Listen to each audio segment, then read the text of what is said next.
안녕하세요. 저는 3마리 고양이를 키우고 있는 6년차 집사인 김수현이라고 합니다. 안녕하세요. 저는 15마리 고양이를 키우고 있는 12년차 집사 김보아라고 합니다. 수리 출신 쿵이 집사 신혜전이라고 합니다. 3년차 집사예요. 그 셋째 고양이가 어느 날 정말 갑자기 뜬금없이 사타구니 쪽에 볼록하게 뭐가 올라온 거예요. 점점 그게 커지는 거예요. 시간이 지날수록. 어느 병원에 가면은 조금 싸게 잘 해준다더라. 아무 검사도 없이 오늘 바로 수술할 수 있대. 나는 그때 그냥 막 급하고 절박하니까 그냥 어떻게든 치료만 되면 좋겠다 싶어서 맡겼고 수술을 했어요, 거기서. 그래서 나한테 막 종양을 막 가지고 나와서 보여주면서 보호자분 촬영하세요.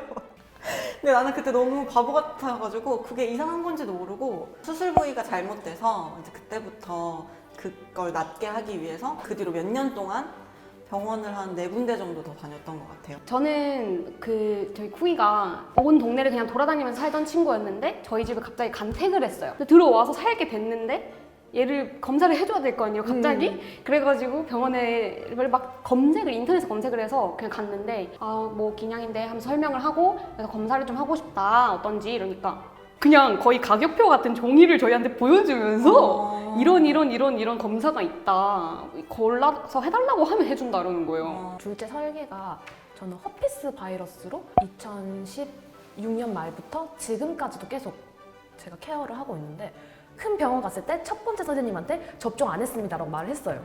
근데 같은 병원이잖아요. 그럼 차트에 저는 기록이 되어 있는 줄 알았어요. 그러고 나서 두 번째 병원 방문했더니 선생님을 바꾼 거예요. 그런데 그러고 결막염이라면서 한 3주 치료하다가 안 나으니까 제가 혹시나 몰라서 접종 안 된 상태인데 혹시 바이러스 같은 건 아닐까요? 제가 말하니까 그제서야 접종 안 했어요? 이러면서 허피스일지도 모르겠는데? 그제서야. 다른 고양이들은 제외를 하고 방금 얘기했던 수술을 잘못돼서 좀 고생했던 그 고양이 같은 경우는 중형차 한 대값 나오지 않았을까. 수술도 한 5번 했고. 저는 잠깐만 엄마 아빠 보면 안 되거든요. 애들 뭐 택시비, 약값, 안과 수술만 5차례 넘게 했으니까. 저희 쿵이는 막 어디 특별히 아팠던 적 없어서 뭐 한 폐차할 때 드는 돈 정도? 제가 그때 그 셋째 고양이 아팠을 때 학생이었고 마지막 병원에 갔을 때 돈이 정말 없는 거예요. 진짜 정말 한 달 용돈밖에 없는 거야, 내 통장에. 그래서 이제 병원을 갔는데 가자마자 로비 들어가자마자 펑펑 울면서 접수를 하고 진료실에서 선생님을 만나서 얘기를 하면서도 계속 울었어요. 계속 울면서 한 푼이라도 난 아껴야 되니까 뭐 울면서 사정사정 하는 거야. 난 정말 선생님 저 진짜 돈이 없어요. 의사님이 이렇게 몹시 당황하면서 이제 몇 개를 좀 제외를 해서 그럼 일단은 요만큼만 할게요 라고 말씀을 하셨고, 그래도 돈이 내 통장에 있는 것보다 더 많이 나왔어. 그리고 학생이니까 신용카드도 없고. 그래서 이제 친구한테 전화를 해서 신용카드를 빌려가지고 할부로 진료비를 납부를 하고 다달이 친구에게 돈을 갚았죠. 그래서 고양이를 위해서 들어놓은 적금이 100만 원이 딱 있었어요. 그래서 그거 깨고 학교, 대학교 장학금 집어넣고 그리고 알바비 다 집어넣고 저 그때 진짜 잘 못 먹고 살았어요. 편의점 알바하면서 폐기 먹고 병원마다 병원비나 약제비를 어떻게 책정하는지 그 병원비를 결정하는 요인에 뭐가 있는지 뭐 100원이라도 할인을 받고 조금이라도 팁을 더 얻는 그런 방법. 더 나아가서 혹시 내 배우자가 수의사가 되는 방법 뭐 이런 거. 누구세요? 네, 안녕하세요. 저는 권혁호 수의사라고 합니다. 수의사 선생님이 나왔어. 진짜 수의사 선생님이신 거죠? 네, 진짜입니다. 찐입니다. 네, 저 미국 캘리포니아에서 이제 수의사를 하다가 한국어 되게 잘하시네요. 저 토종 한국 사람이거든요. 그렇구나. 진짜 저희 아무거나 막 물어봐도 대답해 주시는 거예요? 네, 아무거나 물어보시고 뭐 저도 모르는 게 있을 수도 있긴 한데 아는 한도 내에서. 병원비는요 어떻게 정해지는 건가요? 병원비는 일단 병원 마음이에요. 100% 병원 마음이에요? 100% 병원 마음이에요. 병원에서 쓰는 차트 프로그램 있잖아요. 그 차트 프로그램을 구매를 하면 그 안에 기본 값이 세팅이 어느 정도 돼 있어요. 근데 병원비를 이제 결정하는 요소가 되게 많잖아요. 그 동네에 위치도 있을 테고, 그리고 또 주변에 다른 동물병원의 시세? 그 주변에 맞춰서, 그리고 내 병원 상황에 맞춰서 이제 가격을 조금씩 조율을 하는 편이에요. 병원비 할인받을 수 있는 방법이 없나요? 원칙적으로 원래 할인을 해준다는 거는 좀 힘든 일일 수 있어요. 왜냐면 그곳 병원도 이제 사업체다 보니까 운영을 해야 되고 지인이 있는 게 제일 좋고요. 두 번째는 자기의 불쌍한 상황을 계속 어필하면 돼요. 그게 되게 만약에 할인해달라고 하고 되게 강력하게 항의하시고 이러면은 오히려 더 오기가 생겨가지고 할인 못 해줄 것 같아요 이러는데 아까 말씀하셨던 대로 이렇게 감정적인 부분을 좀 이렇게 터치를 해주면은 이렇게 마음이 열리면서 아 그래 내가 병원 수익이 좀 줄더라도 이분은 정말 도와주고 싶다라는 생각이 들게 만들면은 아마 할인을 받을 수 있는 제일 좋은 방법 같아요. 그 막상 치료를 할 때 드는 치료비보다 검사를 하는 비용이 오히려 더 비싸던데 그거는 왜 그런 건가요? 원래 그렇게 비싸야만 하나요? 비싸다는 게 검사가 이제 여러 개가 하잖아요. 한 검사가 비쌀 수도 있고 여러 개의 검사 비용이 합쳐져서 비쌀 수도 있는데 얘네가 일단 말을 못해요.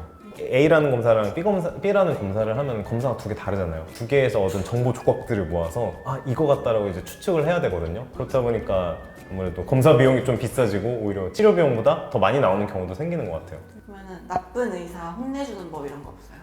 나쁜 혼내주는 법 제가 평판이 되게 중요한 것 같거든요. 카페나 이런 데 있잖아요. 근데 있는 그대로 그냥 그 사실을 올려서 이런 경우가 있었다. 근데 난 이렇게 됐다 하면은 동물병원 좀 가본 사람들 알 거예요. 이거 말도 안 되는데? 그리고 사실 진짜 나쁘면은 그 자리에서 그냥 소리 질러요. 정신 똑바로 차리라고. 너 생명 다른데 이렇게 해서 되겠냐고. 저는 욕했어요. 저희 반려견이 제가 미국에 있을 때 다리 수술을 받았어요. 근데 과잉 수술을 받은 거예요. 수술을 안 해도 되는 다리까지 수술을 다 해놓고 진짜 화가 나서 한국 오자마자 엄마 데리고 막 저희 반려견 데리고 가서 막 따졌더니 막 계속 변명을 하는 거예요. 그래서 쌍욕은 안 하고 제가 조근조근 따졌죠. 그래도 끝까지 인정을 안 하더라고요. 그래서 악플 남겼어요. 일단 첫 번째로 제일 중요한 건 나랑 같이 반려동물을 계속 봐주는 사람이 필요해요, 결국은. 처음에 좀 정착을 하시기 힘들겠지만 몇 군데 병원을 가보고 그분 수의사분을 한 번 정해서 내 주치의를 만드는 게 제일 중요해요. 오히려 내가 모르는 것까지 콕 집어서 설명도 해주고 다음에 뭐 병원 갈 때마다도 나한테 먼저 물어봐주고 상태 체크해줘서 다가오는 그런 건강에 대한 위험? 이런 걸 미리 예방할 수 있다는 큰 장점도 있고 그리고 항상 병원에서 진료 보시잖아요? 그러면 진료 내역이나 진료 차트 아니면 내가 그때 찍었던 엑스레이 이런 거를 좀 요청을 해서 내가 가지고 있으면 좋아요. 혹시나 뭐 밤에 갑자기 응급 상황이 생겼다거나 아니면 내가 놀러를 가서 다쳤어. 그럼 그런 진료 기록지나 과거에 있던 기록들을 내가 응급히 가는 병원에 빨리 어떻게 전달을 해서 그걸 전달받을 수가 있거든요. 근데 그 의료 사고나 뭔가 좀 의심되는 그런 일이 있을 때 제일 많이 보호자들이 하는 얘기가 병원에서 진료 기록 안 준다 이런 얘기 많이 하거든요. 근데 그냥 요청하면 되는 건가요? 요청하면 줘야 되는 건가요? 우리나라만 진료 차트를 요청하면 안 줘요. 미국 진료 차트 동물병원에서 하면 100% 줘야 되거든요. 엑스레이 다 줘야 되고. 근데 한국은 의무가 아니라서 수의사들이 거절하는 경우가 되게 많아요.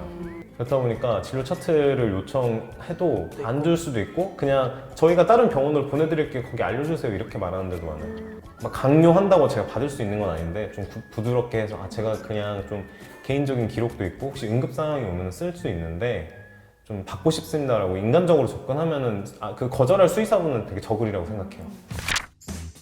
목소리를 낼 줄 아는 보호자가 돼야겠다라는 생각이 들었어요. 집사들도 더 열심히 공부하고 돈을 많이 모으는 현명한 집사가 돼야 되겠고요. 좋은 의사 선생님과 좋은 유대 관계를 쭉 형성해 나가고 행복하게 키울 수 있으면 좋겠습니다. 반려인들도 공부를 많이 하고 병원에 오셔서 수의사들과 의사소통 많이 하는 게 아마 유일한 정답이라고 생각을 해요.